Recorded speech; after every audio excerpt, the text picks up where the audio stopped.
So, hello people, this is your channel CATV, and in this video we are going to revise 3CD in the sense कि tax audit का certificate हम समझने वाले हैं, मतलब कि ऑडिट अंडर फिजिकल लॉस। अब audit under physical loss में कायदे से तो 1 मई 2009 में क्वेश्चन पूछा था कि पब्लिक ट्रस्ट का ऑडिट कैसे करते हैं।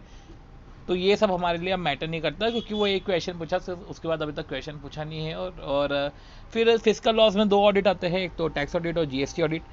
अब टैक्स ऑडिट है तो हम इधर टैक्स ऑडिट कवर करेंगे।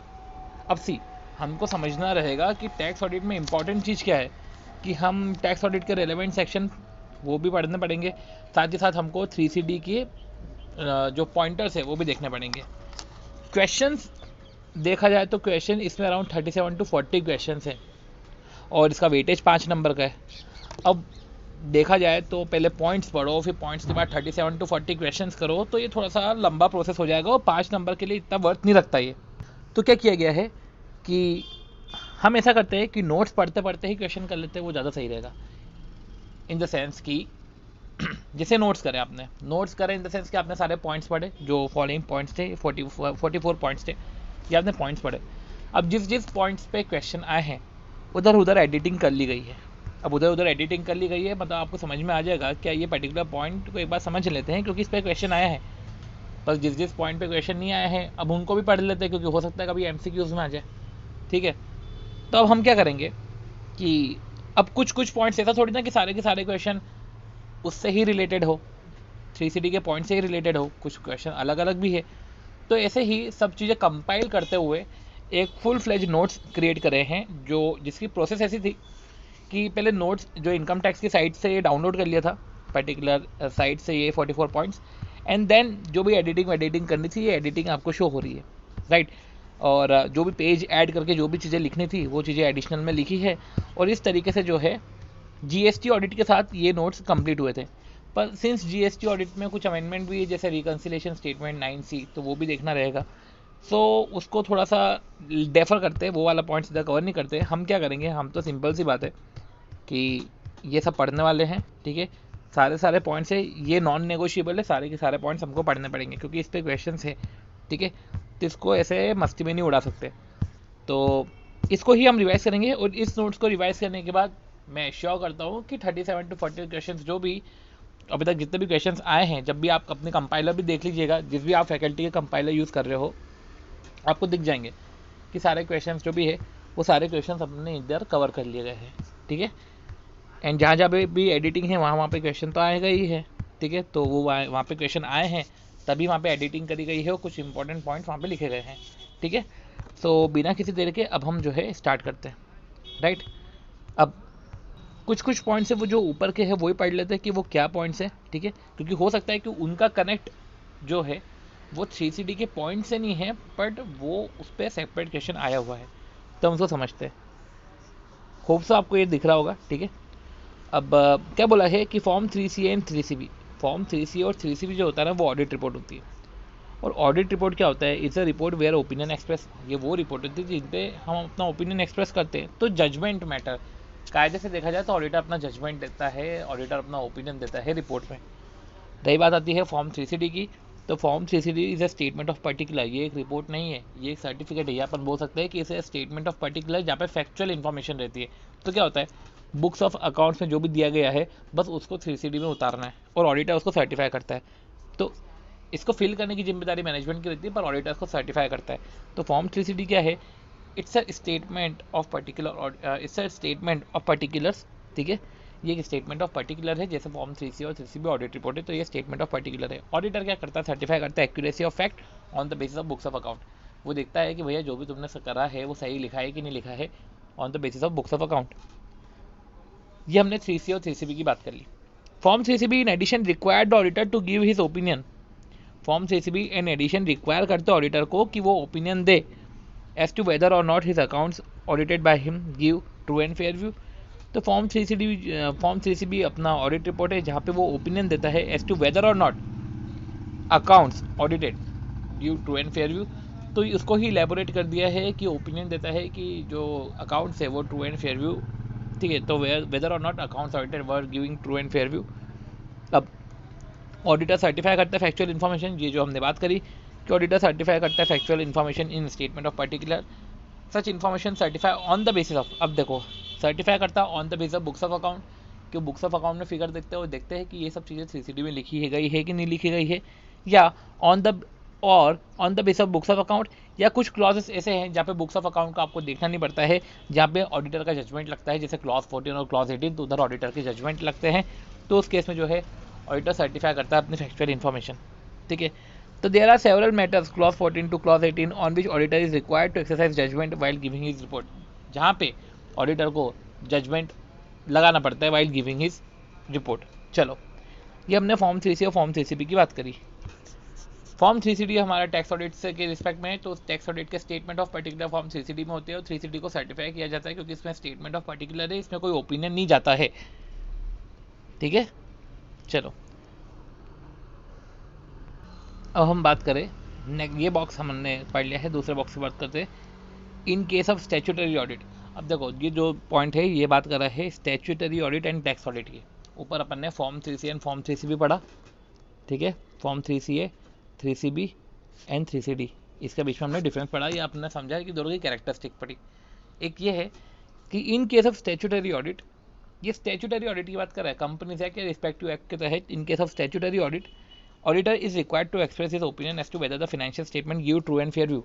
तो स्टैट्यूटरी ऑडिटर के केस में तो ऑडिटर एक्सप्रेस करता है अपना ओपिनियन कि whether the financial statement true and fair view दे रहे हैं कि नहीं दे रहे of the statement of affairs. While carrying out tax audit is required to state whether in his opinion the particular as stated in 3CD are true and correct. Statutory report पे opinion देते हैं कि financial statement true and fair view show कर रहा है कि नहीं कर रहा है। टैक्स ऑडिट में ओपिनियन देते हैं कि 3CD के अंदर जो पर्टिकुलर्स है वो ट्रू एंड करेक्ट है कि नहीं है। ठीक है, तो इधर financial statement true and fair view की बात कर रहा है, इधर जो है ट्रू एंड करेक्ट की बात कर रहा है कि जो फाइनेंशियल स्टेटमेंट उधर ट्रू एंड फेयर व्यू है, दे रहे कि नहीं दे रहे, उधर जो है पर्टिकुलर स्टेटमेंट ऑफ पर्टिकुलर्स जो है are stated in form 3CD are true and correct और नॉट। अब देखो ये तो हो गया अपना हमारा स्टैट्यूटरी ऑडिटर और टैक्स ऑडिट के बारे में। The statutory auditor is also appointed to undertake tax audit. तो कभी कभी हो सकता है कि स्टैट्यूटरी ऑडिटर को ही अपॉइंट कर दिया टू अंडरटेक टैक्स ऑडिट, तो इट इज एडवाइजेबल कि स्टैट्यूटरी ऑडिट टैक्स ऑडिट को भी कॉन्करेंटली करे रादर देन कि पहले स्टैट्यूटरी ऑडिट खत्म करेंगे और फिर टैक्स ऑडिट करेंगे। ठीक है, स्टैट्यूटरी ऑडिटर को टैक्स ऑडिट करने के दौरान भी एसएस तो फॉलो करने पड़ेंगे, गाइडेंस नोट भी फॉलो करने पड़ेंगे, साथ ही साथ जो मैनेजमेंट है मैनेजमेंट को भी सारी इन्फॉर्मेशन देनी चाहिए। ऐसा नहीं है कि टैक्स ऑडिट के दौरान मैनेजमेंट ने एक इन्फॉर्मेशन दे दी, टैक्स ऑडिट के दौरान मैनेजमेंट ने इन्फॉर्मेशन दे दी, वही इन्फॉर्मेशन जो रेलेवेंट है टू द टैक्स ऑडिट। तो ऐसे केस में ये गलती हो गई है, ऐसा नहीं करना है, ऐसा रिजर्वेशन नहीं होना चाहिए। Management has to give all information which are use in the preparation of financial statement. तो ये पर्टिकुलर क्वेश्चन था जहाँ पे स्टैट्यूटरी ऑडिटर और टैक्स ऑडिट के बारे में बातचीत करी गई थी, जहाँ पे आपने डिफरेंस बता दिया कि उधर ट्रू एंड फेयर व्यू पे ओपिनियन देते हैं, इधर ट्रू एंड करेक्टनेस पे ओपिनियन देते हैं। रही बात है तो स्टैट्यूटरी ऑडिटर को दोनों ऑडिट कॉन्करेंटली करना चाहिए, एसएस को गाइडेंस नोट को फॉलो करना चाहिए, साथ ही साथ जो है मैनेजमेंट को सारी इन्फॉर्मेशन देना चाहिए use in the preparation of financial statement. ये हमने पढ़ लिया।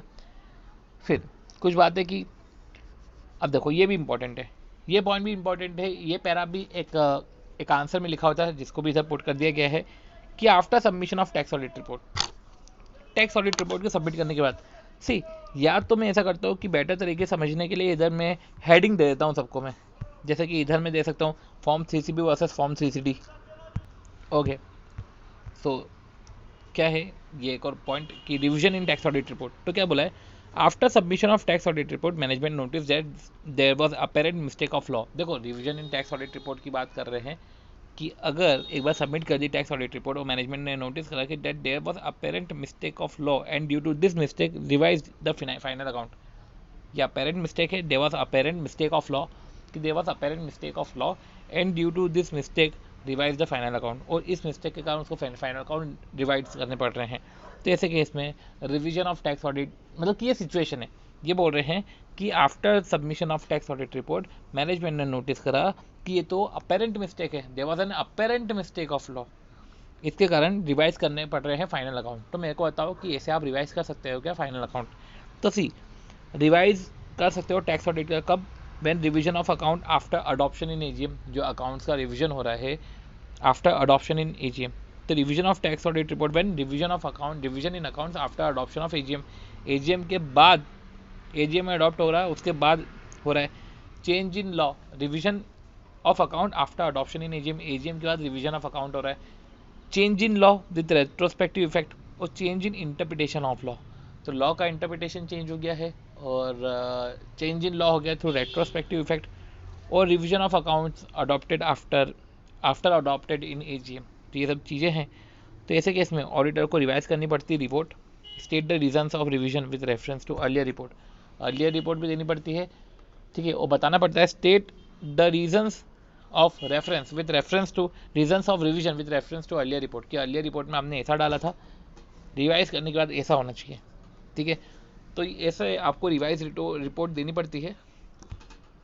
तो आपको ऐसे ही जो है रिवाइज रिपोर्ट देनी पड़ती है, जहाँ पे आपको स्टेट करना पड़ता है reasons of revision with reference to earlier report, जहाँ पे आपको बताना पड़ता है कि रीजंस ऑफ रिवीजन, कि मैंने रिवाइज क्यों किया, रीजंस,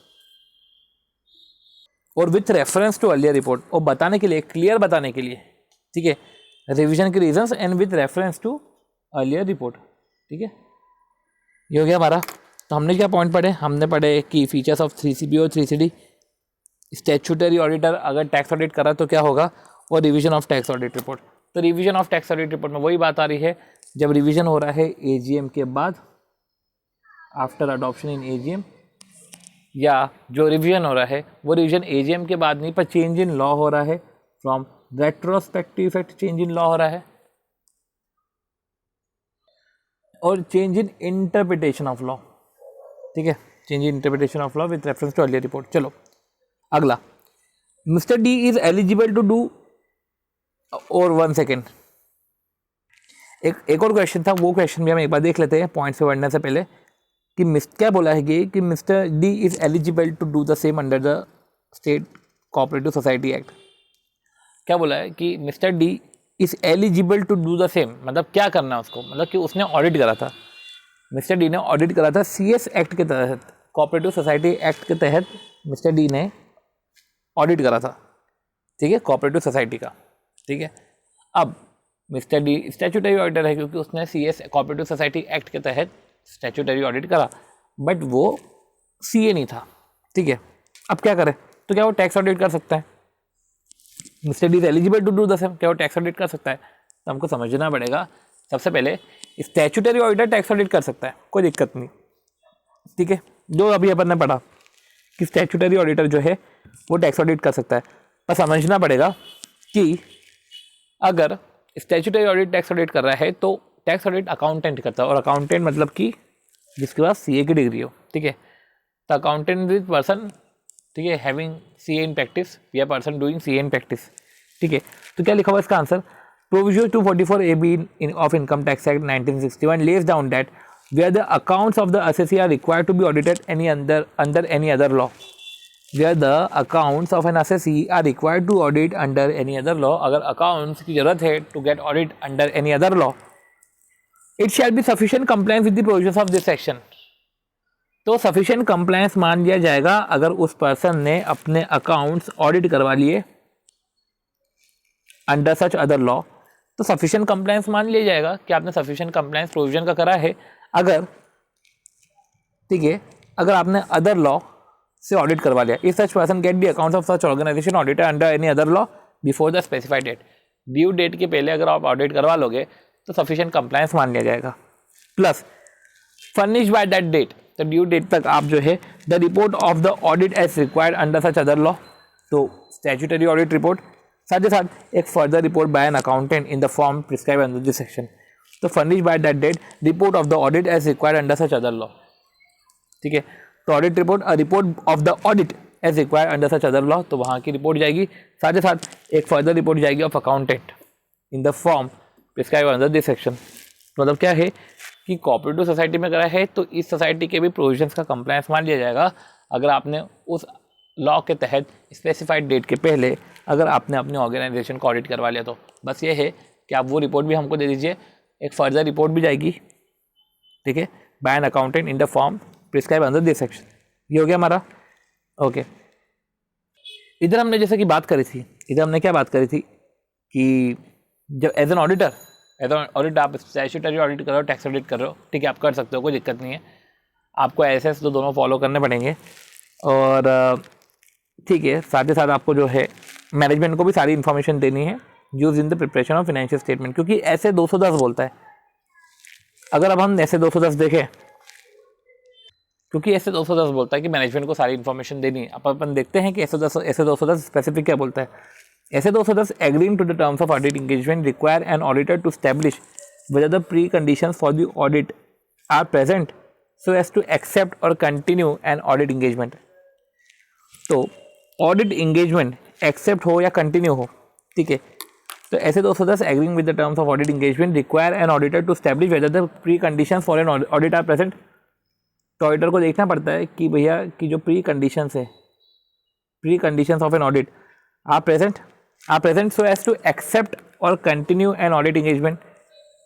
क्या प्री कंडीशन प्रेजेंट है सो दैट हम जो है एक्सेस कर ले या कंटिन्यू कर ले audit engagement. Accordingly the auditor is required to obtain agreement of management that it acknowledge and understand its responsibility. तो प्री कंडीशन है कि नहीं, ताकि हम जो है एक्सेप्ट कर ले ऑडिट, और साथ ही साथ एक रिटर्न एग्रीमेंट भी चलता है, एक रिटर्न एग्रीमेंट भी रहता है of the management that it acknowledge, ठीक है, it acknowledge and understand its responsibility, ठीक है। तो ऑडिटर जो है मैनेजमेंट से पूछता है कि क्या प्री कंडीशन एग्जिस्ट है, ताकि वो एक्सेप्ट या कंटिन्यू कर सके, और अकॉर्डिंगली जो है ऑडिटर जो है मैनेजमेंट से रिटर्न रिप्रेजेंटेशन लेता है।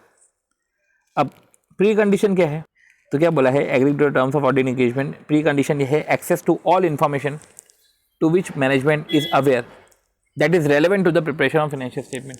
तो बोला है कि जो फाइनेंशियल स्टेटमेंट प्रिपेयर करने के लिए जो भी इन्फॉर्मेशन चाहिए, देखो लिखा हुआ है access to all information of which management is aware that is relevant for the preparation of financial statement such as record, document and other matter।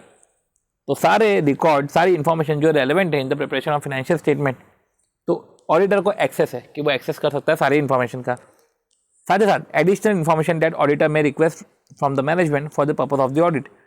Additional information भी ऑडिटर रिक्वेस्ट कर सकता है। तो सबसे पहले तो ऑडिटर एक्सेस कर सकता है सारी इन्फॉर्मेशन जो यूज हो जाए इन प्रिपरेशन ऑफ फाइनेंशियल स्टेटमेंट। साथ ही साथ एडिशनल इन्फॉर्मेशन भी ऑडिटर रिक्वेस्ट कर सकता है मैनेजमेंट से, और अनरिस्ट्रिक्टेड एक्सेस टू पर्सन, ठीक है, from whom auditor determine it necessary to obtain audit evidence. तो ऑडिटर को लग रहा है कि इससे ऑडिट एविडेंस मिल सकते हैं, तो अननेसेसरी अनरिस्ट्रिक्टेड एक्सेस, मतलब कि अनरिस्ट्रिक्टेड एक्सेस दे के रखा है पर्सन को इन द एंटिटी। तो तीन चीज़ें हैं। प्री कंडीशन क्या है, सारी इन्फॉर्मेशन, ठीक है, जो use in preparation of financial statement. Additional information auditor request कर सकता है for the purpose of audit, auditor request कर सकता है, मांग सकता है, और unrestricted access to person from which auditor determine कर सकता है ऑडिट एविडेंस, ठीक है। तो इनफैक्ट ये तो मतलब कि ये जो भी बात हो रही है कि एक्सेस देना सारी इन्फॉर्मेशन, ये सब जो it will be in the interest of SSC, ये जो भी कर रहे हैं, ठीक है, कि ऑडिटर जो रिक्वेस्ट कर रहे हैं वो सारी इन्फॉर्मेशन दे रहे हैं, अनरिस्ट्रिक्ट एक्सेस टू पर्सन दे रहे हैं, सारी इन्फॉर्मेशन को एक्सेस करवा रहे हैं। तो क्या बोलना चाह रहे हैं ये एक तरीके से कि it will be in the interest of SSC, it will be in the interest of SSC कि एसएससी सारी इन्फॉर्मेशन दे रहा है, एडिशनल इन्फॉर्मेशन भी दे रहा है, और पर्सन को भी अनरिस्ट्रिक्टेड एक्सेस दे रहा है कि करो उससे audit evidence obtain. It will be in the interest of the assessee to furnish all the information and explanation and produce books of account and record required by the tax auditor. तो assessee के interest में अगर आपने सारी information explanation, ठीक है, books of account and produce books of account, तो सारी information explanation books of account अगर आप उनको प्रोड्यूस कर दे तो it will be in the interest of SSC, ठीक है। चलो ये सारे पॉइंट्स पढ़ने के बाद ओके, अब हम जो स्टार्ट कर रहे हैं वो फॉर्म 3CD स्टार्ट कर रहे हैं। अब स्टेटमेंट ऑफ पर्टिकुलर अब देखा जाए तो अब स्टार्ट होगा, ठीक है, जहाँ पे अब हम जो है 44 क्लॉसेस पढ़ेंगे। Okay, so form number 3CD। So form number 3CD में पहला क्लॉज, मैं क्लॉज वाइज बोलूँगा। Clause 1 name of the SSC, SSC का नाम जाता है। सेकंड है एड्रेस, तीसरा है पैन नंबर, तो नाम जाएगा एसएससी का, एड्रेस जाएगा एसएससी का, पैन नंबर जाएगा। चौथा, whether SSC is liable to pay indirect tax, if yes please furnish the registration number. अगर SSC liable to pay indirect tax है तो उसका फर्निश करो रजिस्ट्रेशन नंबर, ठीक है। तो एक क्वेश्चन था, क्या था कि एडवोकेट है, इनकम टैक्स डिपार्टमेंट में सर्च हुआ और पेनल्टी लग गई होगी।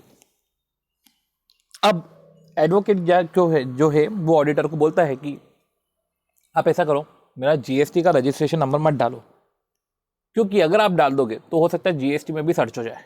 तो भैया ये तो गलत ही है, अगर एसएससी लायबल है तो जीएसटी नहीं तो जाएगा। ठीक है, ठीक है। अब जीएसटी तो जाएगा, तो आप कैसे बताते हो कि देखो act in which require registration, तो एक्ट किस एक्ट में रजिस्ट्रेशन है, रजिस्टर्ड प्लेस ऑफ बिजनेस किधर है, और जीएसटी नंबर। ठीक है, तो रजिस्ट्रेशन कौन से एक्ट में, जीएसटी एक्ट में रजिस्ट्रेशन लिया है, और रजिस्टर्ड प्लेस ऑफ बिजनेस तो इनका है, और साथ ही साथ जो भी आपको रजिस्टर्ड प्लेस ऑफ बिजनेस लेना है, इंदौर है तो registered place of business Indore, और जीएसटी नंबर ये है।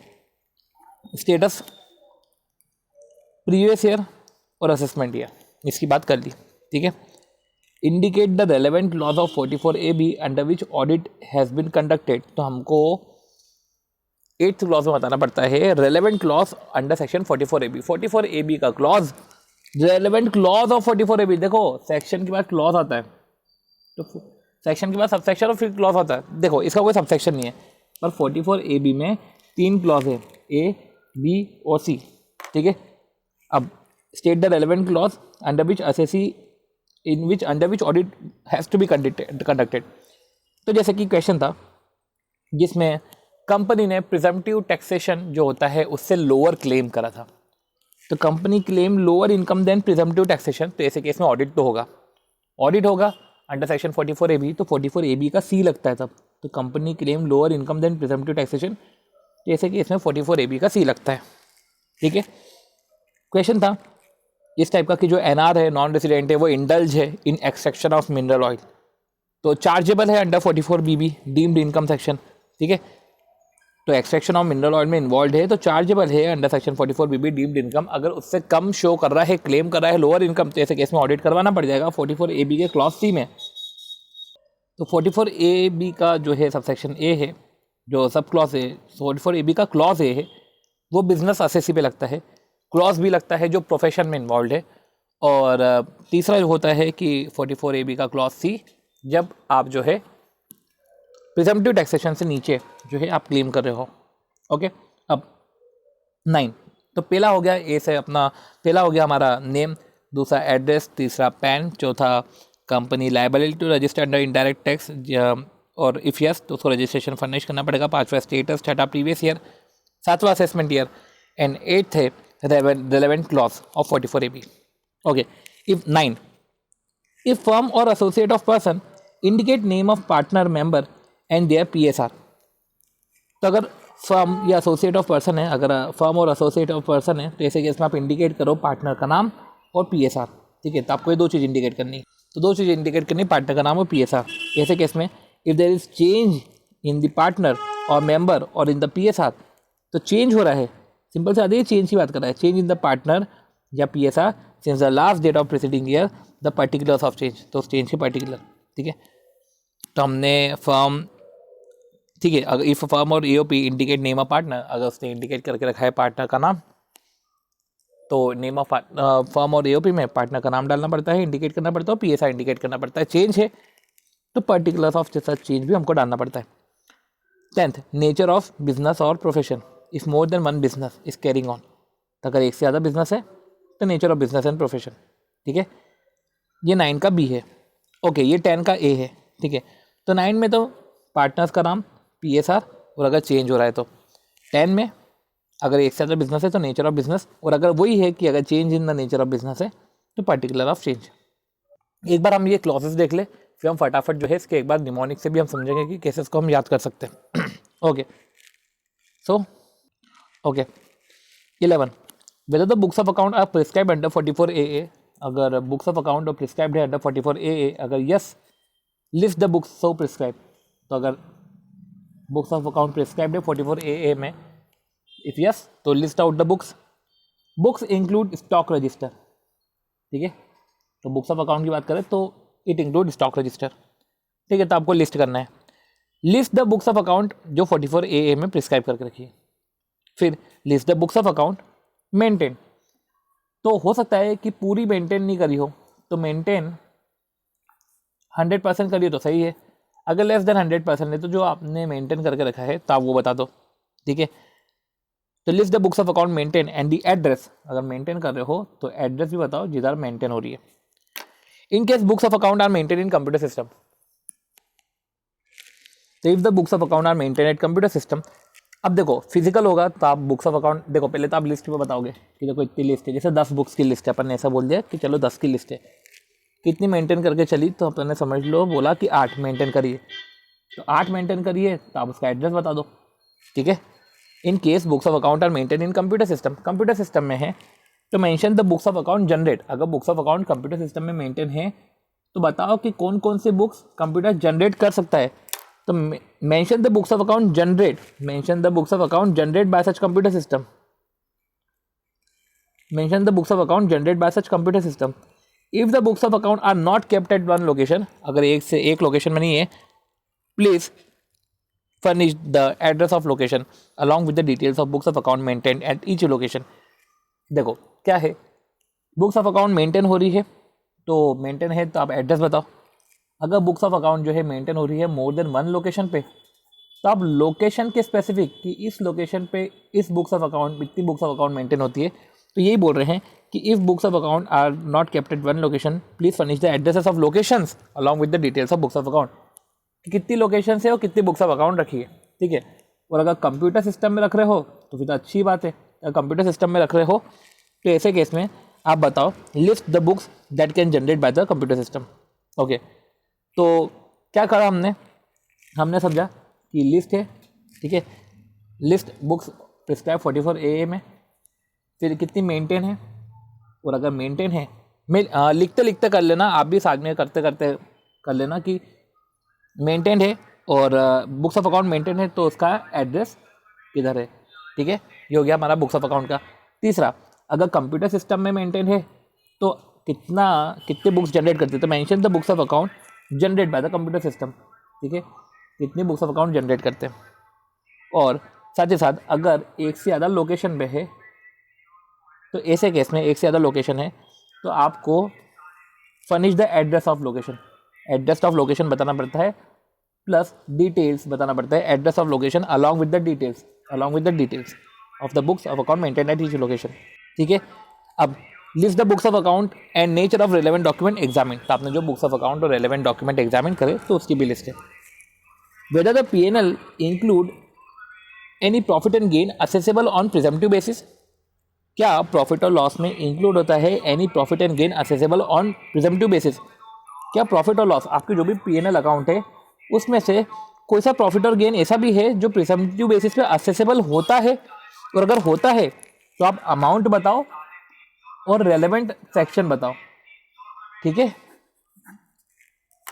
तो क्या बोला है, अगर P&L account include any profit जो असेसेबल होता है प्रिजम्पटिव बेसिस में, तो अगर है तो आपको रेलेवेंट सेक्शन के साथ वो अमाउंट बताना पड़ता है, ठीक है। फिर method of accounting employed in previous year, तो 13 जो बोलता है method of accounting employed in previous year, 13 क्या बोल रहा है, method of accounting employed in previous year, क्या प्रीवियस ईयर में आपकी मेथड ऑफ अकाउंटिंग कौन सी है, ठीक है। मेथड ऑफ अकाउंटिंग होती है या तो हमारी कैश मेथड होती है या हमारा मर्केंटाइल बेसिस होता है, मर्केंटाइल मेथड होता है, और जो अकाउंटिंग पॉलिसी है वो अकाउंटिंग पॉलिसी क्लॉज नंबर 14 में देके रखा है। तो जो है अपना मेथड ऑफ अकाउंटिंग हमको जो है कैश या मर्केंटाइल ये 13 में देके रखा है और अकाउंटिंग पॉलिसी 14 में देके रखा है। सी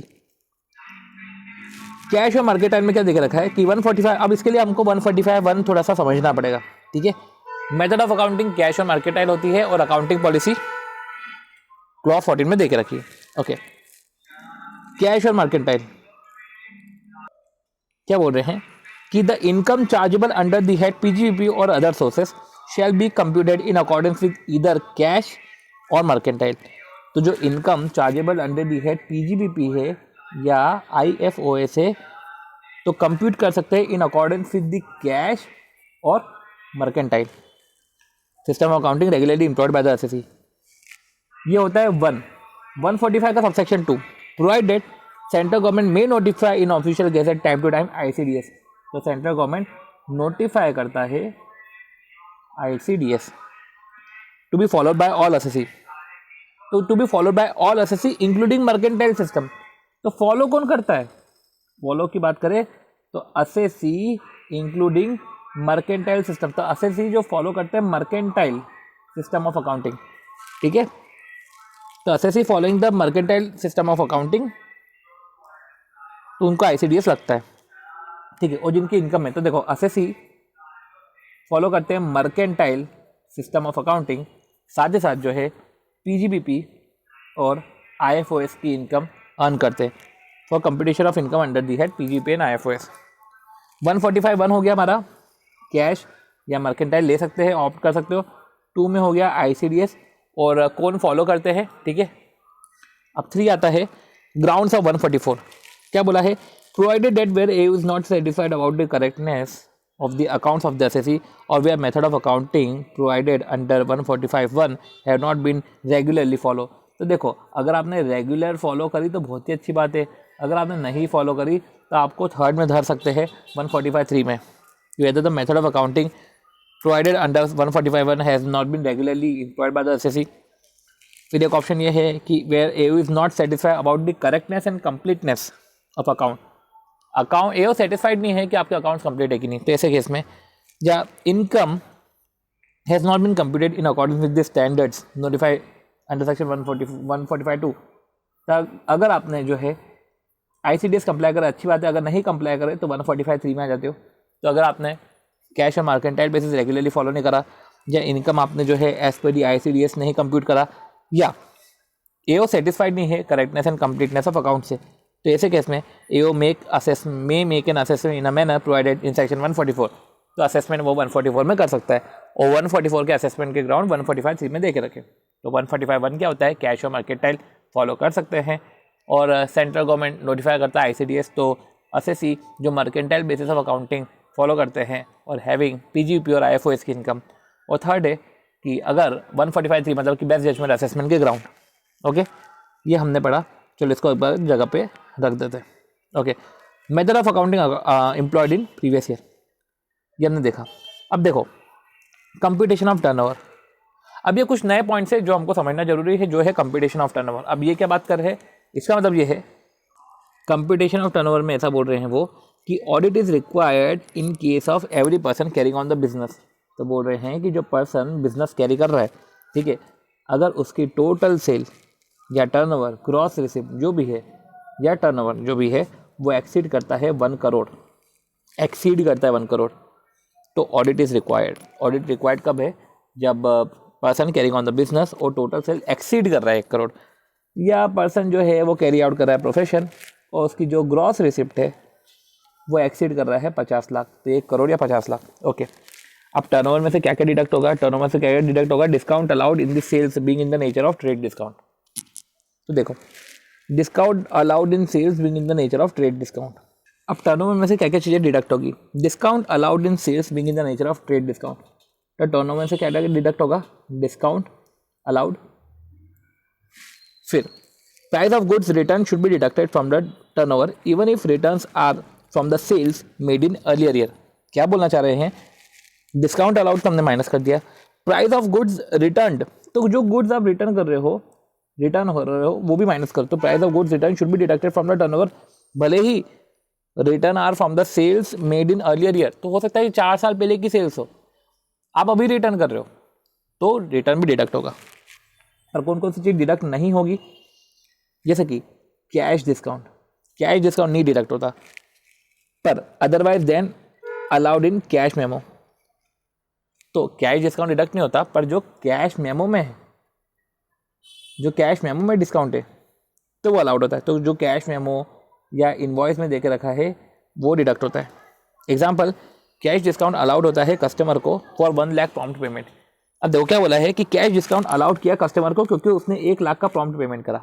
अब उसने 1 लाख का प्रॉम्प्ट पेमेंट किया है, तो आपको क्या ये दिख रहा है कि कैश मेमो या इनवॉइस में दिया होगा, नहीं, ये तो पेमेंट बेसिस पे है, तो ऐसे केस में ये डिडक्शन नहीं होगा। फिर डिडक्टेड, फिर कुछ जो और डिडक्ट होते हैं, जैसे special rebate allowed to customer can be deducted from the sale if it is in nature of trade discount. तो वही बात है कि स्पेशल रिबेट भी माइनस होता है, ठीक है। तो स्पेशल रिबेट में आप नेचर देख लो, ट्रेड डिस्काउंट का नेचर है तो ट्रेड डिस्काउंट का नेचर है तो डिडक्ट होगा, ठीक है। कैश डिस्काउंट का नेचर है तो डिडक्ट नहीं होगा। अब if it is in nature of commission of sale, अब देखो क्या बोला, स्पेशल रिबेट है is in nature of commission of sale, ठीक है। तो कमीशन ऑफ सेल है, if it is the nature of commission of sale same can not be deduct, तो डिडक्ट नहीं होगा, ठीक है, क्योंकि कमीशन ऑफ सेल तो P&L के डेबिट में आता है, तो डिडक्ट नहीं होगा। कमीशन है, आप सेल में से डिडक्ट मत करो, आप क्रेडिट को माइनस मत करो, आप डेबिट करो P&L में, ठीक है, क्रेडिट माइनस मत करो। अब नॉट पार्ट ऑफ टर्नओवर, कोई सी चीज़ें पे पार्ट ही नहीं है। Sale proceed of any share, security, debenture held as investment, तो अगर आपने जो सेल करा है वो सिक्योरिटीज़ का करा है और सिक्योरिटीज़ ही आपकी इन्वेस्टमेंट है, तो ऐसे केस में हेल्ड एज इन्वेस्टमेंट वो टर्नओवर का पार्ट नहीं है। पर अगर सिक्योरिटीज डिवेंचर अगर हेल्ड है स्टॉक इन ट्रेड तो वो टर्नओवर का पार्ट है, ठीक है, ये हमने पढ़ लिया। ओके, अब स्पेक्युलेटिव ट्रांजैक्शन क्या बोल रहे हैं? स्पेक्युलेटिव ट्रांजैक्शन हम ये भी समझ लेते हैं। Speculative transaction which is in a contract for purchase और सेल ऑफ एनी कमोडिटी। सिर्फ टर्नओवर की बात मैं इसलिए कर रहा हूँ क्योंकि हमको टर्नओवर कैलकुलेट करना पड़ता है, ठीक है, वो क्या क्या डिडक्ट हो, क्या क्या ऐड होता है वो भी हमको समझना पड़ता है, ठीक है। तो स्पेक्युलेटिव ट्रांजैक्शन क्या होते हैं? Speculative transaction means transaction in which contract of purchase and sale, purchase of sale of any commodity, stock, shares is periodically और ultimately settled otherwise than by actual delivery. तो स्पेक्युलेटिव ट्रांजैक्शन क्या होते हैं? वो transaction होते हैं in which contract of purchase और sale of any commodity, जहाँ पे कॉन्ट्रैक्ट ऑफ परचेज और sale of any commodity, shares, stocks is periodically और ultimately settled otherwise than by delivery, actual delivery.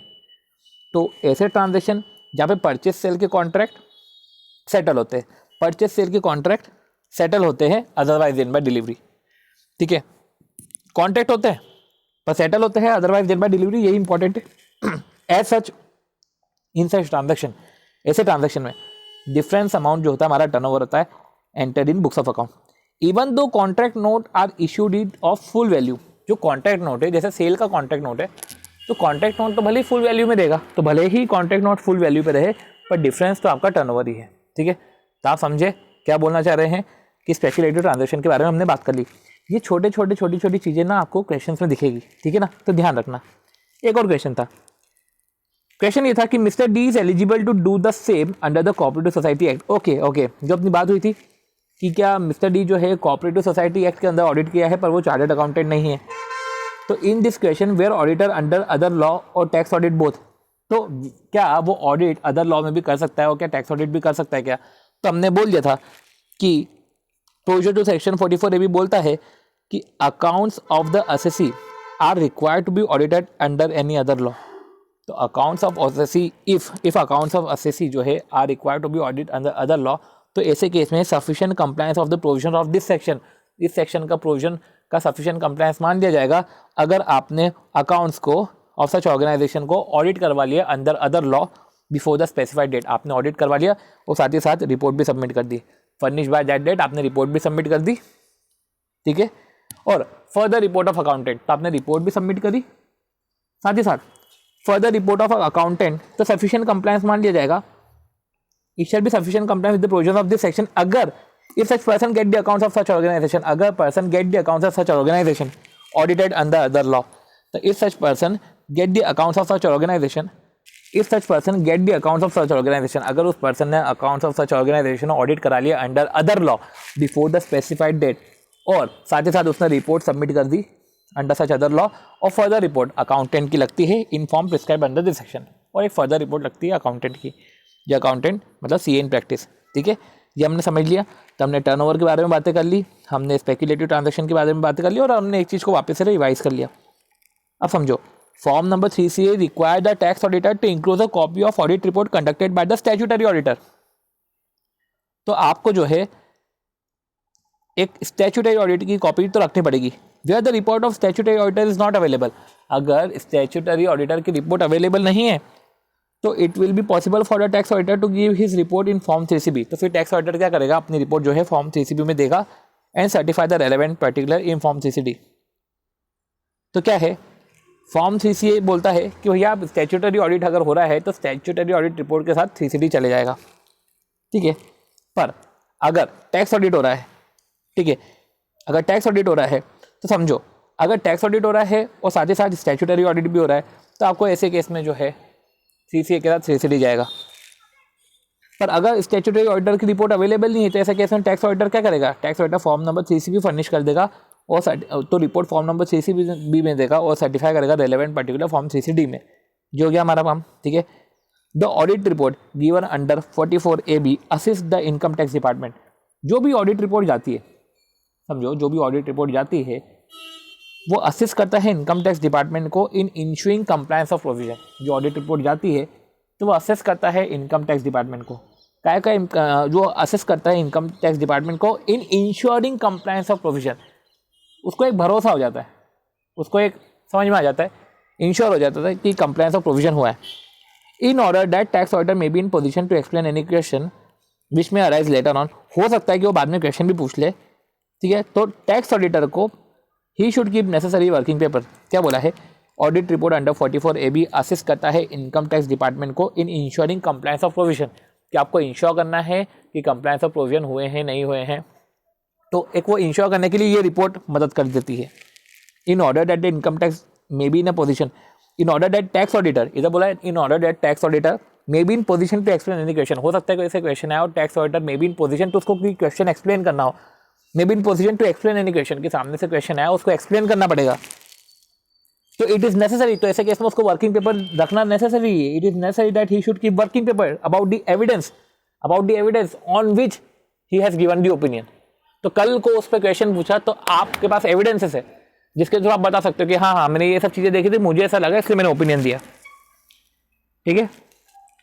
इसलिए इसे टैक्स ऑडिटर को जो है सारे वर्किंग पेपर्स रखने पड़ते हैं, क्योंकि वो हेल्प करता है, ठीक है, क्वेश्चन को एक्सप्लेन करने में। चलो कुछ मैटर क्या बोला है, there are several matter where clause 14 and clause 18 on which auditor is required to exercise judgment while giving his report on various amount. तो क्या बोला है कि देयर आर सेवरल मैटर है जैसे क्लॉज 14 और क्लॉज 18 में on which auditor is required to exercise judgment while giving his report. जहाँ पे जब वो रिपोर्ट देता है तो ऐसे केस में ऑडिटर को अपना जजमेंट लगाना पड़ता है। while giving his report on various amount included in the statement of particular which may at time lead to different figure by different person। since clause 14 और 18 में जजमेंट के थ्रू, ठीक है, ऑडिटर को जजमेंट लगाना पड़ता है जब वो रिपोर्ट देता है ऑन वेरियस अमाउंट, इसलिए हो सकता है कि different figure by different person reporting thereon. अगर डिफरेंट लोग अगर रिपोर्ट करेंगे तो डिफरेंट फिगर्स होंगे। Here can also be situation leading to difference of opinion. ऐसी भी सिचुएशन आ जाती है कि here can also be the situation, ये सिचुएशन हो सकती है where the difference of opinion between the tax auditor and the assessee. तो क्या बोल रहे हैं कि कुछ मैटर है क्लॉज 14 और 18 में where the auditor is required to exercise judgment, जहाँ पे ऑडिटर को अपना जजमेंट यूज करना पड़ता है जब वो अपना रिपोर्ट दे रहा है ऑन वेरियस अमाउंट, ठीक है, इंक्लूडेड। अब ये अमाउंट जो है इंक्लूड हो रहा है स्टेटमेंट ऑफ पर्टिकुलर में, which made time lead to different figure. अब ये हो सकता है कि ये जो वेरियस अमाउंट जो आपको पुट करने पड़ते हैं in the statement of particular, this में लीड टू डिफरेंट फिगर्स अगर डिफरेंट ऑडिटर इसका ऑडिट कर रहे तो, here can also be situation. अब इधर सिचुएशन आ सकता है कि जब आप अपने जजमेंट के हिसाब से जो है आप पुट कर रहे हो अमाउंट, तो हियर कैन बी सिचुएशन जहाँ पे डिफरेंस ऑफ ओपिनियन क्रिएट हो, between the management and auditor, right. ये सब छोटी छोटी चीज़ें हैं, हमने वो पढ़ ली। हम थोड़े से ट्रैक के बाहर आ गए थे क्योंकि क्लॉज 13 बोला था method of accounting employed in previous year, बाद में कुछ इंपॉर्टेंट चीज़ें थी वो हमने पढ़ी। अब आता है कि method of accounting employed in previous year. B क्या बोलता है, whether there had been any change in the method of accounting. अगर चेंज है तो इमीडिएटली, ठीक है, चेंज है in the method of accounting employed wise with the method of employed in the immediately preceding previous year. अगर change है in the method of accounting employed तो आप बताओ। और अगर answer to B is affirmative, अगर change है तो डिटेल्स ऑफ चेंज बताओ and the effect thereof. तो चेंज है, ठीक है, तो मेथड ऑफ अकाउंटिंग आपने बताया चेंज है, और अगर यस है तो डिटेल्स बताओ। ये ABC हो गया। फिर डिटेल्स, उसका इम्पैक्ट बताओ P&L में, डिटेल्स बताओ प्लस इफेक्ट बताओ। ये आपने ABC में बता दिया, ठीक। तो प्रॉफिट पे इम्पैक्ट हो सकता है due to change in accounting method, due to adjustment, due to change in accounting policy, ठीक है। तो अगर इम्पैक्ट ऑफ प्रॉफिट है due to change in account, देखो क्या बोला है कि if there had been any change in the method of accounting, अगर मेथड ऑफ अकाउंटिंग में चेंज है तो डिटेल्स ऑफ सच चेंज आपको बताना पड़ता है। If there any adjustment is required to be made, तो ये आपका बोलता है मेथड ऑफ अकाउंटिंग एम्प्लॉयड, ठीक है, मेथड ऑफ अकाउंटिंग एम्प्लॉयड। अगर चेंज हुआ है इन मेथड ऑफ अकाउंटिंग तो वो बताओ। अगर चेंज एफर्मेटिव है तो आपको सी में बताना पड़ता है और उसका इफेक्ट बताना पड़ता है। चलो, if there whether any adjustment is required to be made in PNL account, क्या एडजस्टमेंट जरूरी है to be made in PNL account for complying with the provisions of ICDS. अब देखो क्या बोला है, whether any adjustment is required to be made in PNL account. C में जो पॉइंट बोल रहे थे वो बोल रहे थे क्या चेंज इन अकाउंटिंग मेथड से, चेंज से पीएनएल पे इफेक्ट आ रहा है क्या। डी में बोल रहे हैं whether any adjustment is required, क्या पीएनएल में कोई से एडजस्टमेंट करने हैं क्या, to make the profit for complying with the provisions of ICDS, ताकि आपका जो पीएनएल है वो कंप्लाई करे आईसीडीएस से, तो आपका पीएनएल कंप्लाई करे आईसीडीएस से, तो आपको क्या कुछ चेंज करने हैं क्या। तो एडजस्टमेंट है तो make in line PNL with the ICDS, तो एडजस्टमेंट कर रहे हो, ठीक है। तो पीएनएल चेंज हो सकता है, ठीक है, पीएनएल आपका चेंज हो सकता है। चेंज किससे होता है, चेंज एक तो होता है मेथड ऑफ अकाउंटिंग से, ठीक है। चेंज हो सकता है आपने आईसीडीएस को ट्यून करने के लिए कोई सा एडजस्टमेंट करे, ठीक है, समझे। और एक और एडजस्टमेंट करना इज एंड चेंज, आप एडजस्टमेंट करो वो चेंज नहीं है, इसलिए वो डी में आएगा, ठीक है। एडजस्टमेंट इन वैल्यूएशन पॉलिसी, अगर वैल्यूएशन पॉलिसी में भी अगर आप एडजस्टमेंट कर रहे हो तो भी वो कोई चेंज नहीं है, ठीक है। If answer of D is above is affirmative, अगर आंसर ऑफ डी अगर अफर्मेटिव कि हाँ चेंज तो चाहिए, तो डिटेल्स ऑफ एडजस्टमेंट, ठीक है। तो लिखा हुआ है details of deviation if any in the method of accounting employed in the previous year from the as prescribed under 145 and the effect thereon on the PNL. Details of deviation if any in the method of accounting employed in the previous year from as, ठीक है। तो details of deviation अगर method of accounting in previous year from as, ठीक है, method of accounting different है और as prescribe under 145 different है, तो इसका इफेक्ट आपको बताना पड़ता है, ठीक है।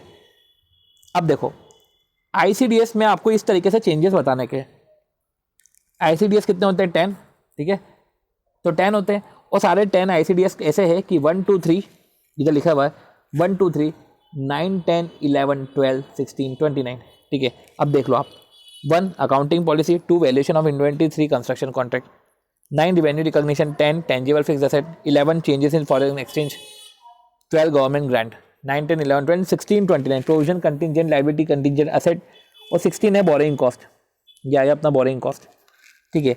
बीच में 1 2 7 8 9 10 11 12 12 के बाद एक डाल देना आईसीडीएस 8 सिक्योरिटीज़ के लिए है, ठीक है। ये हो गया हमारा कि हमको ये एडजस्टमेंट बताने पड़ते हैं, ठीक है, कि एडजस्टमेंट से इंक्रीज हुआ प्रॉफिट कि डिक्रीज हुआ, क्या इफेक्ट आया नेट। अब आईसीडीएस की एप्लीकेबिलिटी के बारे में हम बात करें, देखो इस पे सारे क्वेश्चन आपको मिलेंगे, ठीक है। अब आईसीडीएस की एप्लीकेबिलिटी के बारे में बात करें तो all assessees other than individual और HUF who is not required to get its account audited under 44AB, तो सारे असेसी पे लगता है पर उस इंडिविजुअल और एचयूएफ पे नहीं लगता, ठीक है, who is not required to get its account of any one previous year audited in accordance with the provisions of 44AB, तो उस पर नहीं लगता, ठीक है। तो ऑल असेसी पे लगता है पर इंडिविजुअल एचयूएफ पे नहीं लगता, जिसको ऑडिट करवाने की नीड नहीं है, ठीक है। अब contention of the management that they are following accounting standard and need not to make any adjustment as per ICDS is incorrect. They have to adjust P&L in line with the ICDS. अगर management contention ये दे रहा है कि हम तो accounting standard follow कर रहे हैं और हमको ICDS की रिक्वायरमेंट नहीं है, तो ये गलत है, उनको अपने P&L एडजस्ट करने पड़ेंगे एज पर ICDS और इधर शो करना पड़ेगा, ठीक है। F, ये इम्पैक्ट है अमाउंट पे, ये है डिस्क्लोजर एज पर ICDS। अब इधर भी 1 2 3 9 1 2 3 9 10 11 12 16 29 इधर भी है क्या, देख लेते हैं। 1 2 3 9 10 11 foreign exchange, okay, foreign exchange के रिस्पेक्ट में डिस्क्लोजर नहीं जाता, तो 9 10 11 नहीं है, 12 अपना हो गया गवर्नमेंट ग्रांट, 16 हो गया बोरिंग कॉस्ट, और ये मतलब एक फॉरेन एक्सचेंज नहीं है, मतलब कि फॉरेन एक्सचेंज नहीं है। 1 2 3 9 10, ठीक है, 11 12, तो एक तरीके से मैं बोलना चाह रहा हूं कि 11 12 ना, तो 6 ICDS 6 जो है changes in foreign exchange rate और ICDS 8 जो सिक्योरिटीज है, इसके रिस्पेक्ट में डिस्क्लोजर नहीं जाता। 6 और 8 के रिस्पेक्ट में are not required to be disclose, ठीक है। The effect of change in foreign exchange, changes in foreign exchange rate वो डिस्क्लोज करने की जरूरत नहीं है, और सिक्योरिटीज़ के रिस्पेक्ट में डिस्क्लोज करने की जरूरत नहीं है, ठीक है। अब आती है बात method of valuation of closing stock, ठीक है। तो अब क्या बोलना चाह रहे हैं, ये भी हमने 13 तक पढ़ लिए हैं। अब देखो क्या बोल रहे हैं, method in the valuation of closing stock employed in previous year. तो प्रीवियस ईयर में आपकी कौन सी method of valuation of closing stock थी, अगर डेविएशन है। अब इधर मेथड ऑफ वैल्यूएशन है, मेथड ऑफ अकाउंटिंग पॉलिसी नहीं है।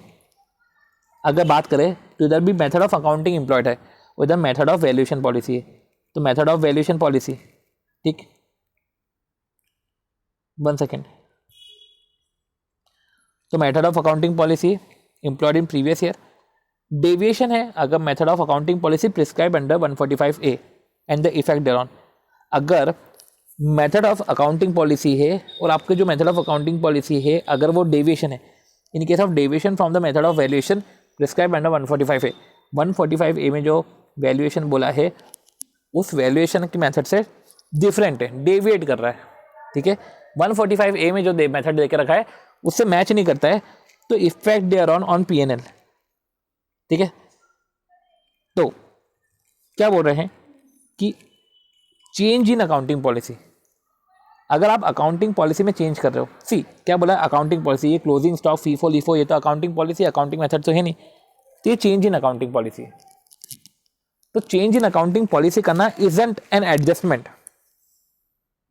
तो अकाउंटिंग पॉलिसी अगर आप चेंज कर रहे हो तो ये कोई एडजस्टमेंट नहीं है, ठीक है। एडजस्टमेंट की बात इसलिए कर रहा हूँ, एडजस्टमेंट करना है isn't a change, adjustment in valuation policy isn't a change. मैं ये इसलिए बोल रहा हूँ क्योंकि आप एडजस्ट कर रहे हो, ठीक है, क्योंकि आपको ICDS से मैच करना है तो आपको इधर लाना पड़ेगा, भले वो अकाउंटिंग मेथड हो या अकाउंटिंग पॉलिसी हो, ICDS से मैच करने के लिए अगर आप एडजस्टमेंट कर रहे हो तो इधर लाना पड़ेगा। पर अगर आप चेंज कर रहे हो, एडजस्ट कर रहे हो तो डी में लाओ, अगर आप चेंज कर रहे हो, ठीक है, मेथड ऑफ वैल्यूएशन चेंज कर रहे हो, ठीक है, method of valuation of closing stock previous year में अगर डेविएशन है from the method of valuation prescribe under 145 है तो इसका इफेक्ट आपको बताना पड़ता है, ठीक है।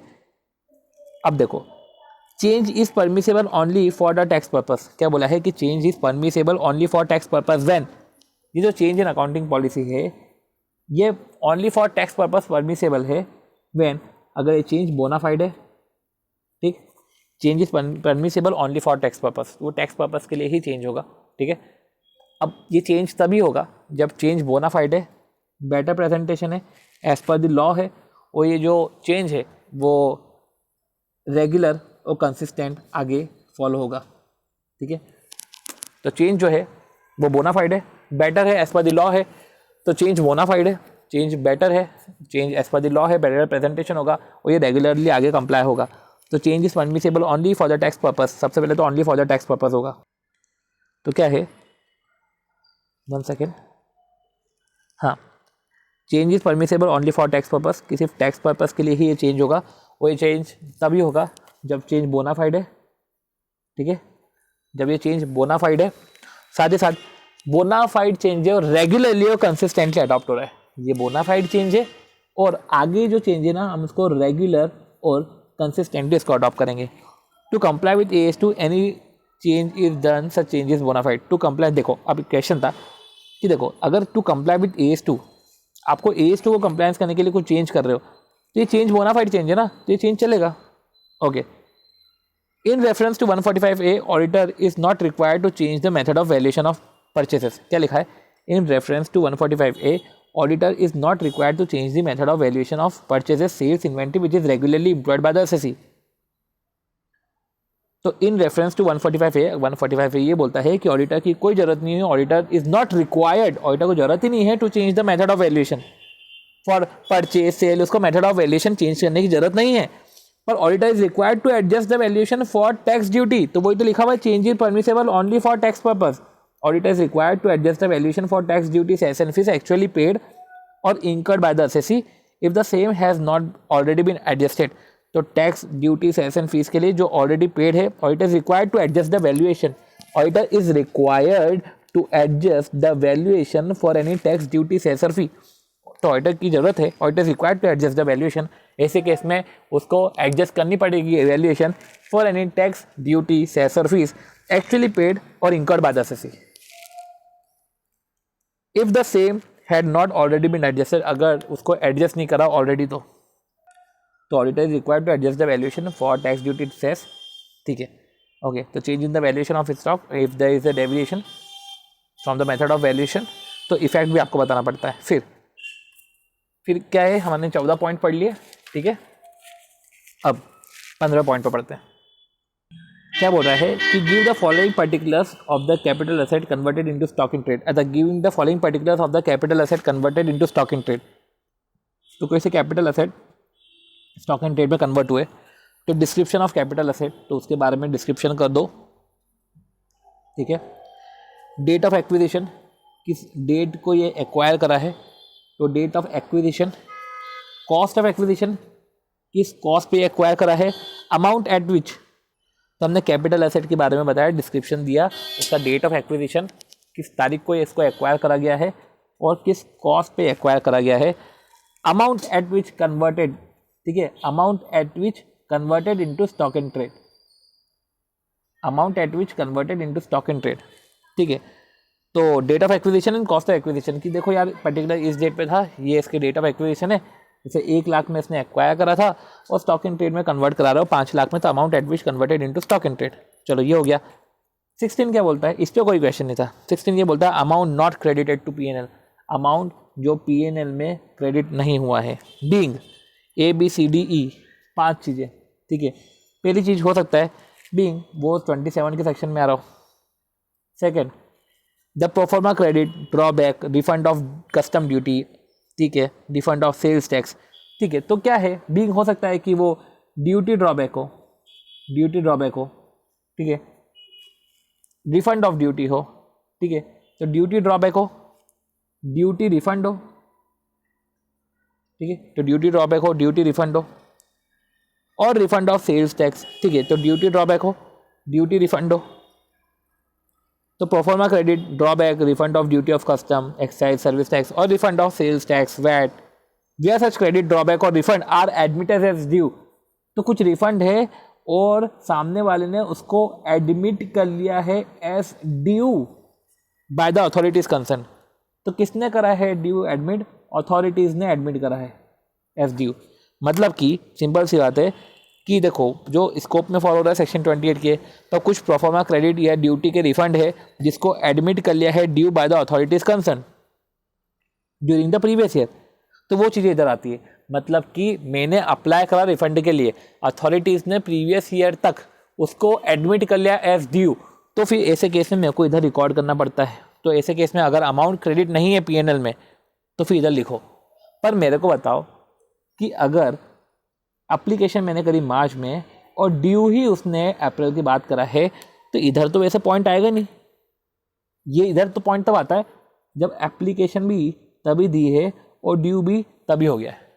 ठीक है, ड्यू भी ड्यूरिंग द ईयर हो गया है और फिर आपने पीएनएल में उसको क्रेडिट नहीं किया है, तो आपको इधर बताना पड़ता है कि पीएनएल में क्रेडिट नहीं किया क्योंकि ये है। तो क्या लिखा है, as per clause 16B of form 3CD details of custom duty refund if admitted as due but not reported in PNL are to be stated.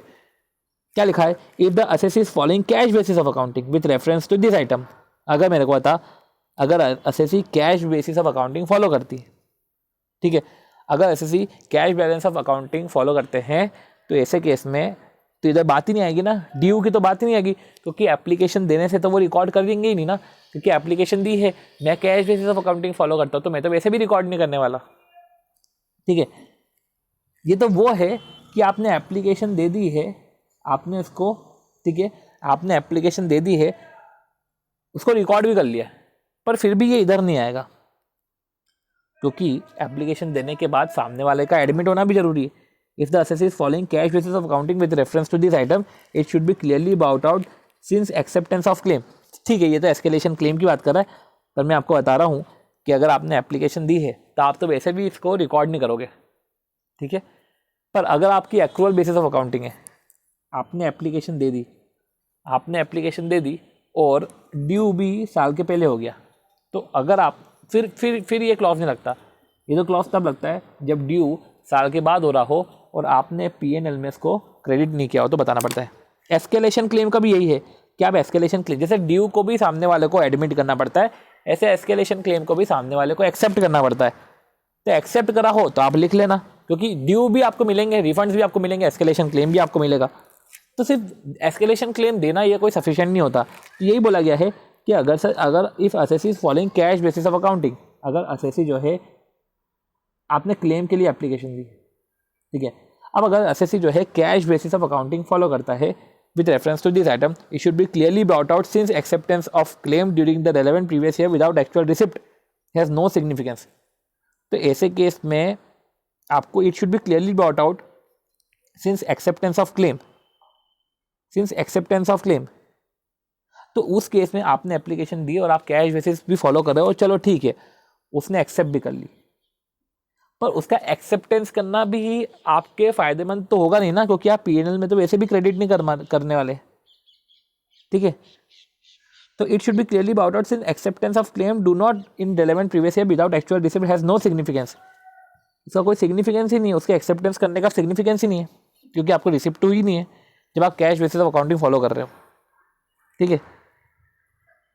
ये तो तब लगता है कि आपने एस्केलेशन क्लेम दिया, सामने वाले ने एक्सेप्ट भी कर लिया। अब एज एन एक्रूअल आपने P&L अकाउंट में अगर उसको क्रेडिट नहीं किया है तो आप इधर बताओ। तो पहला तो हो गया हमारा 28, दूसरा हो गया रिफंड के बारे में, तीसरा हो गया एस्केलेशन क्लेम के बारे में, ठीक है, एस्केलेशन क्लेम के बारे में। चौथा क्या है, एनी अदर आइटम, पांचवा कैपिटल रिसिप्ट। तो क्वेश्चन ये आया था कि कैपिटल रिसिप्ट के रिस्पेक्ट में इंस्टेंसेस बताओ, इंस्टेंसेस ऑफ कैपिटल रिसिप्ट। तो भैया कैपिटल रिसिप्ट क्या है, कैपिटल रिसिप्ट में याद रख लो कि सबसे पहले तो एक तो कैपिटल वर्ड याद रख लो कि कैपिटल सब्सिडी मिल गई, ठीक है, कैपिटल सब्सिडी मिल गई मतलब कि प्रमोटर का कंट्रीब्यूशन आ गया, प्रमोटर कंट्रीब्यूशन है, ठीक है। तो प्रमोटर ने कंट्रीब्यूट करा है एज अ कैपिटल, तो कैपिटल सब्सिडी मिल गई। या असेट पे सब्सिडी मिल गई, ठीक है, डेप्रिशिएबल असेट पे सब्सिडी मिल गई तो वो डिडक्ट हो जाएगा। कंपेंसेशन मिला है, compensation from surrender of right, कि तूने राइट को जो है सरेंडर करे हैं, वो सरेंडर करने पे तूने राइट को सरेंडर करे, 1 सेकेंड लिखते लिखते कर लो, राइट सरेंडर करे हैं और तेरे को कंपेंसेशन मिला है, ठीक है। तो पहला हो गया हमारा कैपिटल सब्सिडी, दूसरा हो गया हमारा असेट सब्सिडी, तीसरा हो गया आपने जो है राइट सरेंडर करे, चौथा profit on sale of fix asset, तो असेट पे सब्सिडी मिली या असेट को आपने सेल करा to the extent not credited to P&L, ठीक है, आपने एसेट को सेल करा।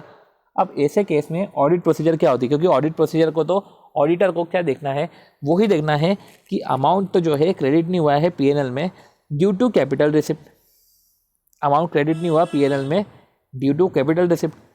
तो ऑडिट प्रोसीजर में क्या रहेगा, inquire whether the assessee in receipt of amount any capital nature, या तो पूछ लो कि क्या असेसी को कोई कैपिटल नेचर की रिसिप्ट मिली है क्या, नहीं तो आप उसके रिजर्व अकाउंट को देख लो और P&L अकाउंट को देख लो, ठीक है, और चेक करो कि amount not credited to P&L, ये अमाउंट P&L में क्रेडिट नहीं होना चाहिए, ठीक है। तो एक आप रिजर्व अकाउंट को देख लो, P&L अकाउंट को देख लो। तो going to the financial statement in particular reserve account where receipt credited them directly to the reserve account, क्योंकि हो सकता है कि उन्होंने रिजर्व अकाउंट में क्रेडिट कर दिया, तो वो भी एक बार चेक कर लो क्या इसमें कोई कैपिटल नेचर की रिसिप्ट है क्या, क्योंकि उसको हटाने के है। Inquiring whether assessee has credit such receipts to P&L account, पूछ लो, चेक कर लो कि क्या P&L अकाउंट में क्रेडिट कराया गया है। Checking that any such receipt is accounted for in terms of method of accounting followed by the assessee, और चेक ये भी करो, सबसे पहले तो हमने चेक कर लिया कि आपको कैपिटल नेचर की रिसिप्ट मिली क्या, ठीक है, फिर P&L अकाउंट और रिजर्व अकाउंट चेक कर लिया, फिर ये चेक करा कि कुछ भी रिसिप्ट हो रहा है इस accounted is in terms of method of accounting, जो मेथड ऑफ अकाउंटिंग है उस मेथड ऑफ अकाउंटिंग के रिस्पेक्ट में ही फॉलो कर रहे हो ना, जो मेथड ऑफ अकाउंटिंग है वो मेथड ऑफ अकाउंटिंग के रिस्पेक्ट में ही आप जो है फॉलो कर रहे हो ना। फिर आती है बात 17 वाले क्लॉज की, क्या बोला है, वेदर द लैंड और बिल्डिंग और both is transfer during the previous year, अगर प्रीवियस ईयर में ट्रांसफर हुए for a consideration less than value adopted और स्टैम्प ड्यूटी वैल्यू जो भी है, तो अगर लैंड और बिल्डिंग बोथ, इधर लैंड और बिल्डिंग की बात कर रहे हैं, ठीक है, उसकी sale value is less than stamp value, तो ऐसे केस में आपको बताना पड़ता है क्या, डिटेल्स ऑफ प्रॉपर्टी, कि कौन सी प्रॉपर्टी जिसमें कंसिडरेशन कितना रिसीव हुआ, कंसिडरेशन आपका इतना रिसीव हुआ, ओके ठीक है, स्टैम्प वैल्यू कितनी है तो ये सब आपको लिखना पड़ता है। ऐसे केस में ऑडिट प्रोसीजर क्या है, सबसे पहले तो प्रॉपर्टी सोल्ड हो रही है, ठीक है, तो आप तो पहले तो लिस्ट मंगवा लो, ठीक है, उनसे पूछ लो, इंक्वायर कर लो कि क्या स्टैम्प ड्यूटी से कम पे ही सोल्ड करेगी, ज़्यादा पे सोल्ड करेगी, ये देख लिया। फिर प्रॉपर्टी सोल्ड करी, और अगर प्रॉपर्टी रजिस्टर्ड है तो सेल डीड मंगवा लो, ठीक है, तो obtain copy of sale deed. और रजिस्टर्ड नहीं है तो ऐसे केस में अथॉरिटी, रेलेवेंट अथॉरिटी से, रेलेवेंट अथॉरिटी तो उससे रेलेवेंट डॉक्यूमेंट मंगवा लो, थर्ड पार्टी से डॉक्यूमेंट मंगवा लो तो satisfy the compliance with 43C और 50C। तो रेलेवेंट अथॉरिटी, थर्ड पार्टी से आप डॉक्यूमेंट मंगवा लो या एक्सपर्ट से आप डॉक्यूमेंट मंगवाओ to check the compliance of 43CA and 50C, ठीक है, ये अपन ने देख लिया। चलो अब ये हमने देख लिया, फिर आती बात particulars of depreciation allowable as per the income tax act in respect of each asset or block of asset as the case may be in the following form। क्या बोला है, particulars of depreciation allowable, ठीक है, तो particulars of depreciation जो allowable है as per the income tax act, तो क्या बोला है कि particulars of depreciation, अभी हमने क्या बात करी थी आपको याद है, एक क्वेश्चन में अपन ने बात करी थी कि क्लॉज 14 और क्लॉज 18 में ऑडिटर को अपना जजमेंट लगाना पड़ जाता है, इसलिए हो सकता है कि different auditor different amount put करे, और यही एक पॉइंट है जहाँ पे मैटर ऑफ डिफरेंस हो सकता है between the assessee and the tax auditor. Clause 14 क्या बोलता है, change in the method of valuation of stock, और क्लॉज 18 क्या बोलता है, डेप्रिसिएशन के रिस्पेक्ट में, ठीक है। तो particulars of depreciation allowable as per income tax act in respect of each asset और block of asset as the case may be in the following form. Depreciation rate, actual cost of WDV, चलो depreciation of an asset और block of asset, description of asset और block of asset, तो उसका आपने description बताया कि ये asset है, इस पे ये रेट लगता है, एक्चुअल कॉस्ट ऑफ WDV ये है, addition deduction during the year ये बता दो, डेप्रिसिएशन जो अलाउेबल है और WDV, ठीक है, तो इस रेट पे इसकी कॉस्ट है, इस रेट पे डेप्रिसिएशन लगेगा, ये इसकी कॉस्ट है, कुछ एडिशन डिडक्शन, कॉस्ट भी क्या बोल रहे हैं, WDV की बात करें, ठीक है, ऐसे WDV, फिर कुछ एडिशन डिडक्शन हुए जो डेप्रिसिएशन अलाउेबल है, और फिर WDV आ जाता है एंड में, और यही जो WDV है फिर अगले साल जो यही WDV है ये फिर इधर आ जाएगा, ठीक है ना, ये आ जाएगा ऐसा एक्चुअल कॉस्ट ऑफ WDV। अब 19 में क्या है, amount admissible under section, okay, amount admissible 19 वाला क्लॉज हम पढ़ते हैं, ठीक है। अब 19 वाले क्लॉज के रिस्पेक्ट में अब ऐसा ही कुछ GST ऑडिट के पॉइंट्स आ गए। अब GST ऑडिट के पॉइंट्स जो आए हैं हम वो GST ऑडिट के साथ ही करेंगे, ठीक है, चलो ठीक है, GST ऑडिट के पॉइंट्स तो GST ऑडिट के साथ ही करेंगे, पर इधर लिखा हुआ है capital receipt are not generally credited to P&L account, hence auditor should take enough care to check out any transaction generating the capital receipt. तो वही कैपिटल रिसिप्ट वाला पॉइंट था कि कैपिटल रिसिप्ट जो P&L अकाउंट में तो credit होता नहीं है, तो ऐसे केस में ऑडिटर को ध्यान रखना पड़ेगा कि कैपिटल रिसिप्ट जो है वो P&L अकाउंट में नहीं जाए, और जो भी है ऑडिटर को जो है should take care to check out the transaction generating the capital receipt, तो ध्यान रखना, ठीक है। तो आप पूछ लो कि कोई कैपिटल रिसिप्ट है क्या, inquire as whether the assessee is in receipt of capital nature during the previous year, चलो ठीक है, आपने पूछ लिया। दूसरी फिर आप क्या करोगे, रिजर्व अकाउंट चेक कर लो, P&L अकाउंट चेक कर लो, इंक्वायर कर लो कोई सा अमाउंट रिजर्व अकाउंट में या P&L अकाउंट में डाला है क्या, कि जो अकाउंटिंग है वो as per method of accounting ही आपने अकाउंटिंग करी है ना, ठीक है, तो मेथड ऑफ अकाउंटिंग के हिसाब से ही अकाउंटिंग करी ना, तो ये सब चीज़ें थी, ठीक है। फिर GST ऑडिट के रिस्पेक्ट में आ गया ये टैक्स ऑडिटर, अपन पहले ही पढ़ चुके कि टैक्स ऑडिटर अपनी टैक्स ऑडिट रिवाइज कर सकता है, टैक्स ऑडिट रिवाइज कर सकता है तीन केस में, ठीक है। अगर रिवाइज करा है अकाउंट्स AGM के बाद, लॉ के इंटरप्रिटेशन में मिस्टेक हो गई, या लॉ रेट्रोस्पेक्टिव चेंज हो गया, तो लॉ के इंटरप्रिटेशन में मिस्टेक हो गई या लॉ रेट्रोस्पेक्टिव चेंज हो गया, तो ऐसे केस में जो है टैक्स ऑडिटर को अपनी रिवाइज रिपोर्ट फिल करनी पड़ेगी विथ रीज़न। तो टैक्स ऑडिटर को ऐसे केस में क्या करना पड़ेगा, रिवाइज रिपोर्ट डालनी पड़ेगी, ठीक है, साथ ही साथ रीज़न के साथ कि देखो ये कारण था, रीज़न फॉर सच रिविजन, ठीक है। चलो फिर ये अपना GST ऑडिट के कंटेंट आ गए, ये तो छोड़ो। 19 का द अमाउंट इन एडमिसिएबल, क्या बोल रहा है, अमाउंट एडमिसिएबल अंडर सेक्शंस, चलो ठीक है। अमाउंट एडमिसिएबल मतलब कि जैसे कि साइंटिफिक रिसर्च है, तो आपने P&L अकाउंट में कितना क्रेडिट किया, अगर आपने कंडीशन फिल कर दी है तो कितना अलाउड होगा आपको, ऐसा। तो अगर जैसे कि 150% का डिडक्शन है, तो आपको 50 लाख का P&L अकाउंट में क्रेडिट किया, आपको अलाउ होगा 75 लाख का। तो वही है capital expenditure incurred scientific research, ठीक है, ये सब चीज़ें हैं। फिर ये हो गया, ये 19 वाला हो गया, ये 35 का पूरा सेक्शन है, ठीक है, 33, 34, 35 ऐसा पूरा जाएगा, ठीक है। अब 20, any sum paid to employee, अब किसको पे कर रहे हैं, एम्प्लॉय को पे कर रहे हैं। Any sum paid to employee as bonus और commission for service render with such sum और otherwise payable to him as profit और डिविडेंड। तो अगर एम्प्लॉय का बोनस या कमीशन दे रहे हो क्योंकि उसने अपने को सर्विसेज दी है, तो वेदर सच सम और other was otherwise payable to him as profit और dividend, whether such sum was otherwise payable to him as, मतलब बोल रहे हैं कि जैसे कि होता है ना 48 में पढ़ने पड़ा है, कोई पेमेंट करा है अदरवाइज देन बाय अकाउंट पे चेक, कि अकाउंट पे चेक से नहीं करा, नहीं डिडक्शन मिल जाएगा अगर अदरवाइज देन बाय अकाउंट पे चेक, मतलब अकाउंट पे चेक से करा है तो दिक्कत नहीं है। तो इधर बोल रहे हैं कि क्या आप बोनस और कमीशन पे कर रहे हो otherwise payable to him as profit और डिविडेंड, मतलब आप बोनस और कमीशन आप एक्स्ट्रा में कुछ दे रहे हो प्रॉफिट और डिविडेंड के अलावा, otherwise payable to him as profit और डिविडेंड, अदरवाइज है, ठीक है, otherwise payable to him as profit और डिविडेंड, आप बोनस और कमीशन क्या एक्स्ट्रा दे रहे हो क्या, ठीक है। Detail of contribution receive from employee for various fund as refer to in section 36, जो आपको कॉन्ट्रीब्यूशन एम्प्लॉय से रिसीव होते हैं, ठीक है, तो एम्प्लॉय से आपको जो कॉन्ट्रीब्यूशन रिसीव होते हैं तो वो भी आपको लिखो इधर, ठीक है। तो एम्प्लॉय से कॉन्ट्रीब्यूशन रिसीव होते हैं फॉर वेरियस फंड, ठीक है, तो फंड्स के लिए कॉन्ट्रीब्यूशन रिसीव होते हैं विद रेफरेंस टू सेक्शन 36(1), ठीक है। ये आपने बता दिया sum receive from employee, due date of payment, the amount actual paid, ये सब आपने बता दिया कि ड्यू डेट ऑफ पेमेंट, देखो कि सम इतना रिसीव हुआ है, ड्यू डेट ऑफ पेमेंट ये है, अमाउंट इतना पे करा है और इस तारीख को इन्होंने पे किया है।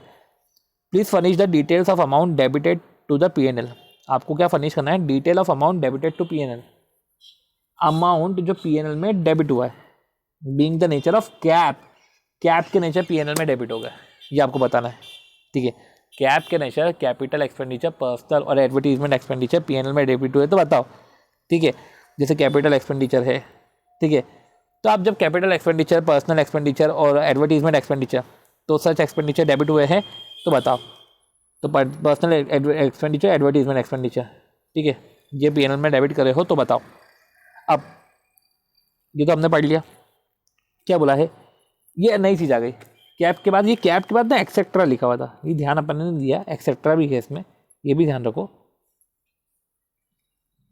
तो क्या बोल रहे हैं एक्सेट्रा में, एक्सपेंडिचर इंकर्ड एट क्लब, कि क्लब में कोई सा खर्चा करे क्या, क्लब में दो खर्चे होते हैं, सब्सक्रिप्शन के खर्चे होते हैं, ठीक है, फीस के खर्चे होते हैं, ठीक है। तो entrance fees and subscription, okay, entrance fees and subscription, तो सब्सक्रिप्शन और फीस तो एक हो गया, और एक हो गया हमारा फैसिलिटीज़ यूज़ करी, ठीक है, तो दो चीज़ें हैं, ठीक है। तो expenditure incurred at club being entrance fees और सब्सक्रिप्शन, एंट्रेंस फीस और सब्सक्रिप्शन है, या तो आपने कोई सी फैसिलिटी यूज़ करी है, ठीक है। तो क्लब पोर्शन के दो टाइप ऑफ एक्सपेंडिचर है। अब पेमेंट जनरली जो है क्लब के रिस्पेक्ट में एक्सपेंडिचर जो होते हैं वो डायरेक्टर, मैनेजर, सीनियर ऑफिसर के होते हैं। जैसे कि इसमें आप चेक कर लो कि क्या ये परक्विजिट दे रहे हैं, क्या ये टर्म्स ऑफ एंगेजमेंट में है, क्या MOA में ऐसा बोल के रखा है, तो फिर ये पर्सनल नहीं है। अदरवाइज फिर जो है ऐसे खर्चे आपको जो है, ये अगर आपने P&L में डेबिट करके रखे हुए हैं तो आपको ये सब बताना पड़ेगा, ठीक है। अब एक्सपेंडिचर बाय वे ऑफ, क्या लिखा है, expenditure by way of penalty और fine for violation of law, कि आपने पेनल्टी या फाइन पे करा, ठीक है। ये expenditure by way of any other penalty of fine not mention above, तो आपने एक पेनल्टी फाइन होता है, अच्छा, violation of law for timing in force और any other penalty, expenditure incurred for any purpose which is offence, तो illegal कोई सा खर्चा पे करा, जैसे कि ब्राइब अगर आपने करा है या ब्राइब ये सब करा है, और ये जो अमाउंट है ये डेबिट करके रख दिया P&L में, आपने ब्राइब का खर्चा क्लेम कर लिया, तो ऐसे केस में आपको वो सब चीज़ें भी बतानी पड़ती हैं। ओके, ये हमने पढ़ लिया 21 का ए, ठीक है, कि P&L में डेबिट हो गया तो बताओ, ठीक है। फिर 20 का आता है बी, 21 का आता है बी, ठीक है। बी में आता है 1, 2, 3 और 4, मतलब कि सिंपल सी बात है, वन क्या है, वही अमाउंट बी में है सबसे पहले अमाउंट इन एडमिसिबल, जो अपन ने पढ़ा है कि 40A के अंदर डिसअलाउंस है, तो 40A आ जाता है payment made to non resident. ठीक है, तो पेमेंट बताओ जिस पे आपने टैक्स डिडक्ट नहीं करा, क्योंकि होता है ना अगर आपने टैक्स नहीं डिडक्ट करा तो डिसअलाउंस है, तो payment on which tax is not deducted, payment जिस पे टैक्स डिडक्ट है पर इस पर पे नहीं करा है, जो हो गया नॉन रेसिडेंट के रिस्पेक्ट में। ठीक है, फिर एस पेमेंट सेकंड क्या है, as payment refer to in sub clause, ये है सब क्लॉज 1। ठीक है, ये है सब क्लॉज 1 40A1, ये है 40AIA। ठीक है, तो वही पेमेंट जिस पे टैक्स डिडक्ट नहीं किया, पेमेंट पेमेंट जिस पे टैक्स डिडक्ट किया है, जिस पे टैक्स डिडक्ट किया है बट पे नहीं किया गया, फिर सब क्लॉज IC जो अगर अप्लीकेबल हो तो सब क्लॉज 40A2A। ठीक है, ये हो गया सब क्लॉज 2A, ये अपन ने पढ़ लिया। ठीक है, अब या 40A5। ठीक है, तो क्या है, सिंपल सी बात है, amount in admissible under 40A, 40A में डिसअलाउंस है ना, अमाउंट इन एडमिसिबल है तो 40AI हो गया payment made to non resident. ठीक है, 40AIA हो गया या 40AIC हो गया और 40A2A हो गया। ये हो गया अपना 1 2 3 4, ये बी का 1 2 3 4 है। तो ए में क्या है, ए में अपन ने ये पढ़ा था कैप वाला खर्चा, बी में अपन ने पढ़ा था 40 का ए, 1 2 3 4 है, ये अपन ने देख लिया। चलो 1 2 3 4 और 5 भी है, चलो 5 भी है, 1 2 3 4 5 भी है, शुड बी रीड एज पे स्टार में। Okay, name and address of the pay, okay ठीक है। फिर 5 7 ये सब चीज़ें हैं, इतना रेलेवेंट्स नहीं है ये। चलो फिर क्या है, 40 का ए पढ़ लिया हमने, बी पढ़ लिया, 40 का सी है अमाउंट डेबिटेड टू PNL। ठीक है, तो अमाउंट डेबिटेड टू PNL वो इंटरेस्ट, सैलरी, बोनस और कमीशन इन एडमिसिबल अंडर 40B, कि 40B में इन एडमिसिबल है और आपने डेबिट कर लिया। ठीक है, तो inadmissible under 40B and computation thereof the amount debited to PNL, amount जो है PNL में डेबिट है, इन एडमिसिबल है अंडर 40B। ठीक है, और फिर डी आता है डिसअलाउंस और डीम्ड इनकम अंडर 40A3, तो डिसअलाउंस या डीम्ड इनकम अंडर 40A3। चलो पहले ये देख लेते हैं। अब 40A3 का मतलब क्या होता है, 40A3 समझ लो, as per 40A3 any expenditure is disallowed, ये एक्सपेंडिचर डिसअलाउ हो जाएगा, एक्सपेंडिचर डिसअलाउ हो जाएगा if the assessee incur any expenditure, अगर असेसी कोई सा एक्सपेंडिचर इंकर करता है किसी दिन, और जो पेमेंट है tax assessee incur any expenditure in respect of which payment और aggregate of payment to a person, किसी पर्सन को जो पेमेंट करा है, तो एक्सपेंडिचर पर्सन को पे कर रहा है किसी एक दिन में मोर देन 10,000, वो पेमेंट करा है, अदरवाइज दिन बाय अकाउंट पे चेक। और यही अगर payment is made for, payment का नेचर अगर प्लाइंग हायरिंग, मतलब सामने वाला अप्लाइंग हायरिंग और लीजिंग में इन्वॉल्व हो, मैं उसके रिस्पेक्ट में पेमेंट कर रहा हूँ, तो अगर 25,000 को क्रॉस करता है तो ऐसे केस में जो है 40A3 लग जाता है। 40A3 का मतलब क्या होता है, whether allowance has been made in respect of assessment of any year, in respect of any liability incurred by the assessee for any expenditure, कोई से एक्सपेंडिचर का जो है पेमेंट करना था। ठीक है, तो कोई से एक्सपेंडिचर का पेमेंट करना था, तो allowance has been made in the assessment of any year, तो एक्सपेंडिचर का पे करना था। ठीक है, तो whether any allowance has been made in the assessment of any year in respect of any liability incurred by the assessee for any expenditure, तो liability के respect में असेसमेंट कर लिया, अलाउंस बना लिया। ठीक है, तो लाइबिलिटी के रिस्पेक्ट में अलाउंस बना दिया प्रीवियस ईयर में, मतलब एक्सपेंडिचर बुक कर लिया जो इंकर करा है असेसी ने। ठीक है, तो असेसी ने कोई एक्सपेंडिचर इंकर करा है, तो वो एक्सपेंडिचर जो है हमारा लाइबिलिटी हो गया, उसके रिस्पेक्ट में अलाउंस बना दिया प्रीवियस ईयर में। एंड सब्सिक्वेंटली करंट ईयर में during any previous year the assessee make payment, current year में पेमेंट कर दिया।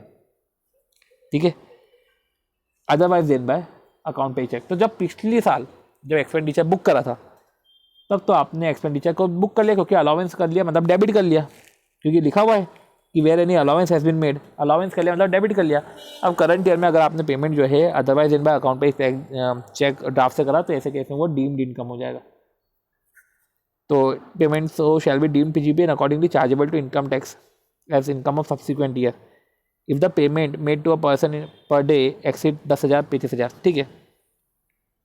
ठीक है, तो वही है ना कि करंट ईयर में पेमेंट आपने कर दिया 10,000 से ज़्यादा 35,000 से ज़्यादा, ये हो गया हमारा 48(3). तो उसमें 48(3) की बात इधर आती है और 48(3) ये इधर आता है। अब समझो क्या बोलना चाह रहे हैं।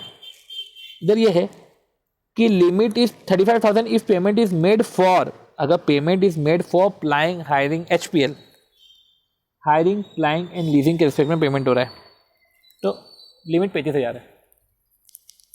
तो ऐसे केस में लिमिट 35,000 है।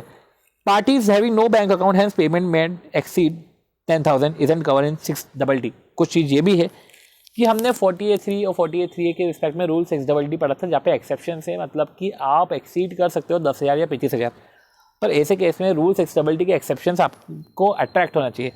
तो अब मैं को बताऊँ क्वेश्चन में ऐसा आ गया कि party is having no bank account, party का कोई बैंक अकाउंट ही नहीं है, तो क्या payment exceed 10,000 cover in 6DD।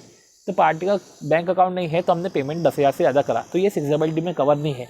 Since ये 6DD में कवर नहीं है तो ये एक्सेप्शंस में कवर नहीं है, तो ऐसे केस में पेमेंट 10,000 ही करना पड़ेगा। अगर ज़्यादा करा है तो डिसअलाउंस आ जाएगा। अब एक और चीज़ क्या है, payment is made by assessee. क्या हुआ है, payment is made by assessee for any expenditure. देखो क्या बोल रहे हैं, payment is made by assessee. Assessee payment करा है एक्सपेंडिचर के रिस्पेक्ट में किसी एक पर्सन को एक दिन में एक्सीड कर रहा है limit, then payment to be made in account पे चेक। तो आपको अकाउंट पे चेक, अकाउंट पे ड्राफ्ट और इलेक्ट्रॉनिक क्लियरिंग सिस्टम से करना चाहिए, अदरवाइज जो है वो डिसअलाउ हो जाएगा। ठीक है, चलो, तो यही है कि on the basis of examination of books of account and other relevant document whether the expenditure cover under 48(3) read with rule 6DD। तो हमने बुक्स ऑफ अकाउंट एग्जामिन करा, तो क्या अब जो एक्सपेंडिचर कवर है 48(3) में, तो whether the expenditure cover under 48(3) were made by account पे चेक, और अगर नहीं है तो बताओ। ठीक है, तो यही on the basis of examination of books of account, क्या payment refer to in section 48(3) read with rule 6DD were made by account पे चेक, क्या अकाउंट पे चेक से करा है, अगर नहीं करा है तो डिटेल्स बताओ। चल, क्वेश्चन कुछ ऐसे थे कि payment of 40,000 made in cash to mister Z, 40,000 का पेमेंट कैश में जेड को करा, तो 40,000 का पेमेंट कैश में जेड को करा। Z engage in the leasing of goods carriage on 7 July. अब ये जो है जेड जो है engage in the leasing of goods और पेमेंट करा कैश में जेड को 7 जुलाई को, against an invoice of an expenses booked in 17/18। अब इनवॉइस 17/18 का था, तो इनवॉइस 17/18 का था, और अगर आप 7 जुलाई 18 को पेमेंट कर रहे हो और ज़्यादा आपने पेमेंट कर दिया 40,000 का, तो 48(3) अट्रैक्ट हो जाएगा। ऐसा 48(3) अट्रैक्ट हो जाएगा, क्योंकि अकाउंट पे चेक से पे करना था। एक और क्वेश्चन था, you are the tax auditor of BL & company a partnership firm, वो इंगेज है in the business of flying of goods carriage. क्या बोल के रखा है, आप टैक्स ऑडिटर हो BL & कंपनी के, जो पार्टनरशिप फर्म है जो फ्लाइंग ऑफ गुड्स कैरेज में बिजनेस करती है, जिसका टर्नओवर 20 करोड़ है। अब वो 50,000 का पेमेंट कर रहा है आर को 10 सितंबर को, तो 10 सितंबर को अगर वो आर को पेमेंट कर रहा है 50,000 का, तो डिसअलाउड है। ठीक है, टूवर्ड्स सेटलमेंट ऑफ इनवॉइस। तो अगर मेरे को बताओ, अगर वो पेमेंट करता 20,000 का आर को towards settlement of invoice for expenses, towards settlement of invoice for expenses accounted in financial year 17/18, financial year 17/18 का सेटलमेंट। ठीक है, उसमें जो एक्सपेंसेस थे उसके एक्सपेंसेस का, इनवॉइस फॉर एक्सपेंसेस का सेटलमेंट जो है वो 18-19 में कर रहा है। किस कंपनी, BL कंपनी के लोग, BL कंपनी पार्टनरशिप फर्म है जो हायरिंग प्लाइंग और लीजिंग में इन्वॉल्व है।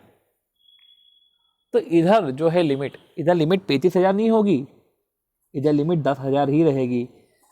तो 10,000 इसलिए रहेगी, तो लिमिट 10,000 इसलिए रहेगी क्योंकि जो पेमेंट है, ये पेमेंट जो कंपनी इंगेज है, जो पर्सन जो पेयर है वो इंगेज है in the प्लाइंग of goods carriage. Nature of expenditure हम देखते हैं, नेचर ऑफ एक्सपेंडिचर तो सेटलमेंट ऑफ इनवॉइस है फॉर एक्सपेंसेस। तो जब नेचर ऑफ इनवॉइस, तो नेचर ऑफ एक्सपेंडिचर तो settlement of invoice for expenses है, तो ये है nature.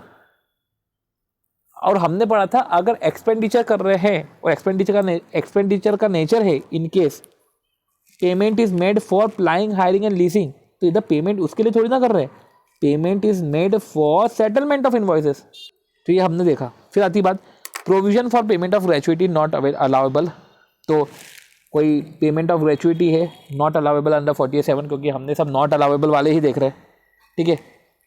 Any sum paid by assessee as an employer not allowable, ठीक है। तो provision for payment of gratuity, तो gratuity payment not allowable. Any sum paid by assessee as an employer, तो any sum paid by assessee as an employer not allowable to 44, 48C, 48(7) और 48(9), particulars of liability जो contingent nature की है, ये सब, ठीक है।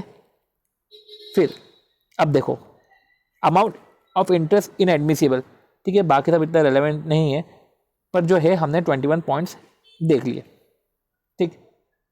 अब क्या बोल रहे हैं, amount of interest inadmissible under section 23 of MSME, तो कुछ इंटरेस्ट है जो इन एडमिसिबल है अंडर 23, तो इंटरेस्ट इन एडमिसिबल है अंडर 23, तो ये भी इन एडमिसिबल की बात कर रहा है कि MSME के सेक्शंस में amount of interest inadmissible है, कोई इंटरेस्ट पेमेंट किया होगा और amount of interest inadmissible है।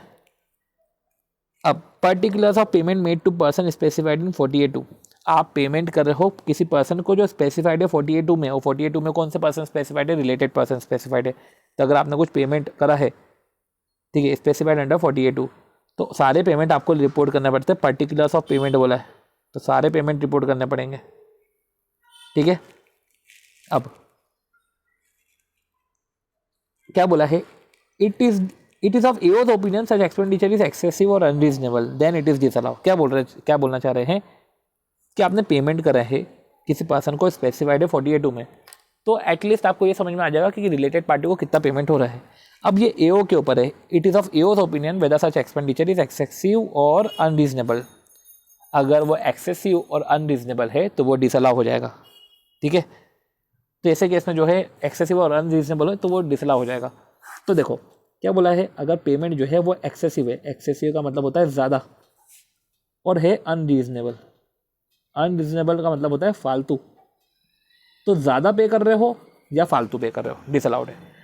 तो ज़्यादा पे कर रहे हो कैसे पता चलेगा, आपने फेयर मार्केट वैल्यू से कंपेयर कर लिया, पर फेयर मार्केट वैल्यू में इतना है और ज़्यादा पेमेंट हो रहा है, तो ये है एक्सेसिव। फालतू है कि नहीं है, तो आपने देख लिया कि बिजनेस की नीड है कि नहीं।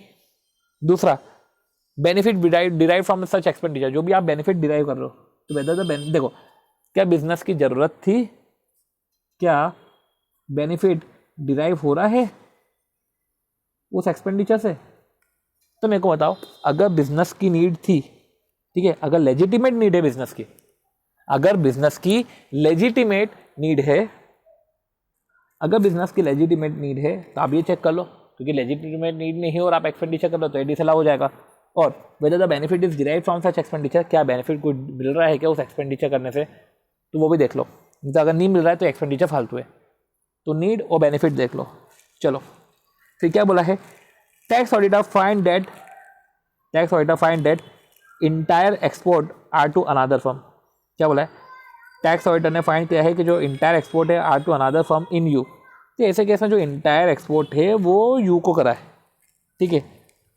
तो tax auditor find that entire export are to another firm in USA, sorry, entire export करा है टू अनदर फर्म, वो अनदर फर्म यूएसए में है, which is own by brother. तो ऐसे केस में तो आप एक्सपोर्ट कर रहे हो ब्रदर को, तो सामने से पेमेंट आएगा, वो इधर तो पेमेंट जाने की बात कर रहा है, सामने से तो रिसिप्ट होगी, तो ऐसे केस में 48(2) नहीं लगेगा, ठीक है। और इसमें रिलेटिव कौन होते हैं, husband wife, brother sister, linear ascendant और डिसेंडेंट। 25वें में क्या पूछ रहे हैं, any amount of profit chargeable to tax under 41 deemed income under section 41।